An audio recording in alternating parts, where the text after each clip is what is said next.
you've obviously become aware that there are different types of thoughts and they have different quality. So there's the unconscious thoughts of the separate self, egoic thoughts, and they have a particular flavor. And the flavor will be slightly different for each one of you, depending on how the egoic self has formed into a little entity of a me.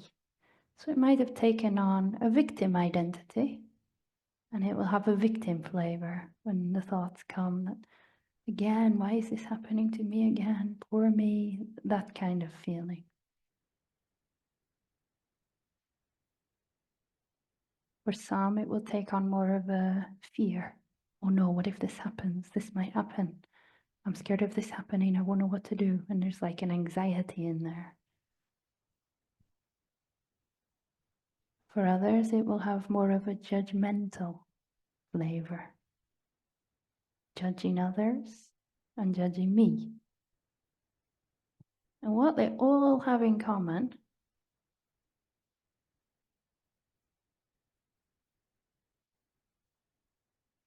is that it creates suffering when you give attention to it. It doesn't feel peaceful. It might feel enjoyable in a distorted way due to the mere fact that it feels familiar and known, and so it's comfortable. Or it might give the egoic self a distorted feeling of pleasure from feeling enhancement of a separate individual me. It doesn't care if its me feeling is a positive or negative one.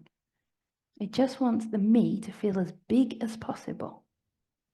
So if that means I'm suffering more than anyone else, it's happy for that because I'm the winner.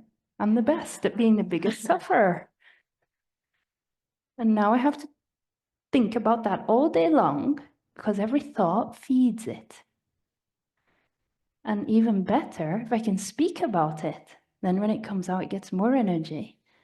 And it tells others, nobody understands me. Nobody's been through what I've been through. Please validate me. And if the other is unconscious, they might validate that and say, oh, that's terrible, poor you. I'm getting even more validation now from the outside, and I feel even bigger. This is wonderful. I'm going to tell more people about my suffering. And it becomes the feeling of this is who I am, this story.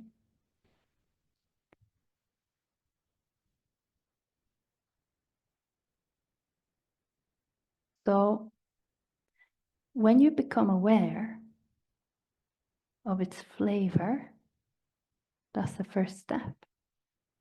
Because you stop feeding it with your attention. You stop speaking out those words. You stop believing what it says.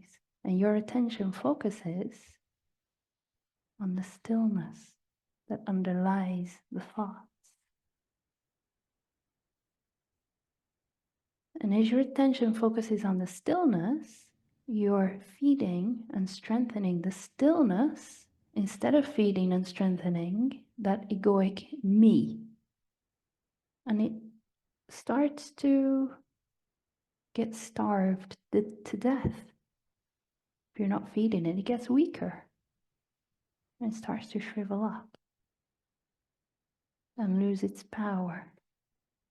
The energetic pull of it weakens because as you're focusing on the power of presence, the pull of that gets stronger.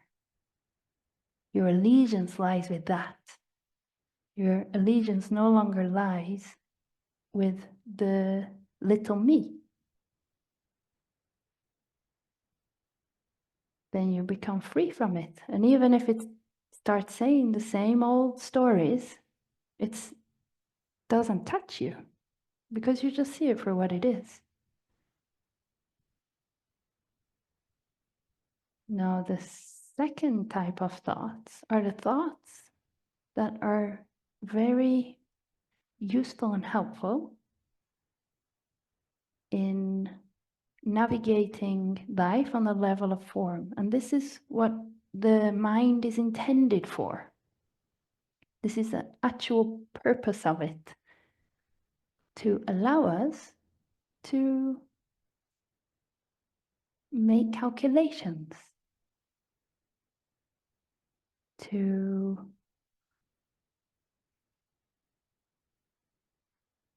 plan appointments and schedules, things that are practical. Now, when these thoughts come,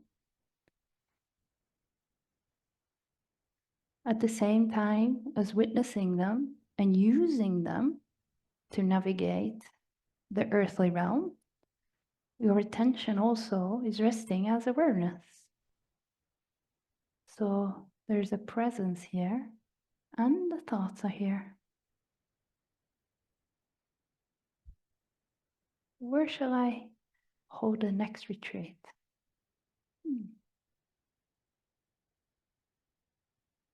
I'll have a look what retreat centers are available. Now, what things do I need at the retreat center? I need this, I need this. I need to think about these things, otherwise these retreats won't happen. They're necessary and useful.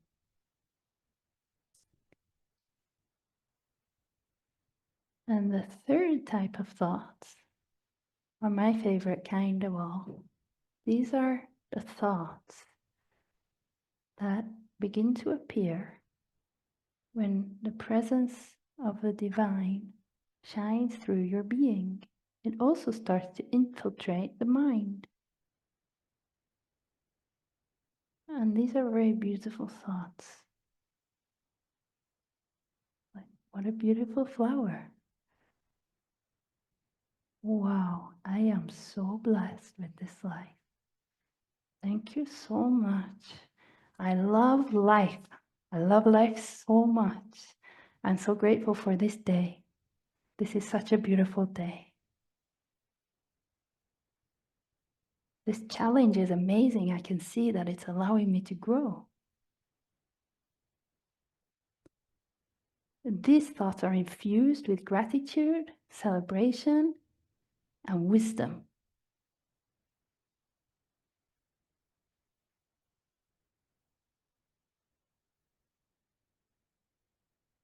Oh, there's another kind I just remembered.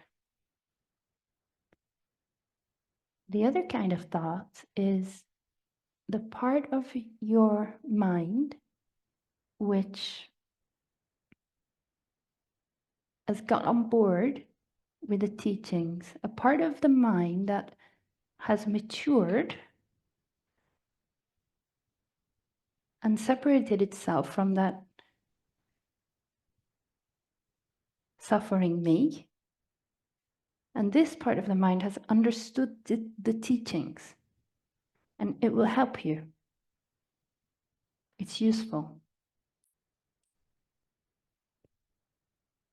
So it will appear as thoughts, which are the pointings of the teachings. Now that one's necessary until it's not necessary anymore. When you don't need it anymore, it will fall away.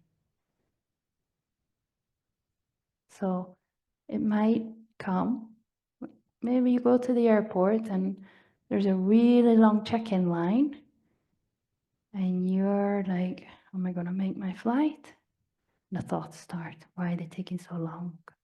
And all of a sudden, a different thought appears. Are you aware of your breath? And then you're present again.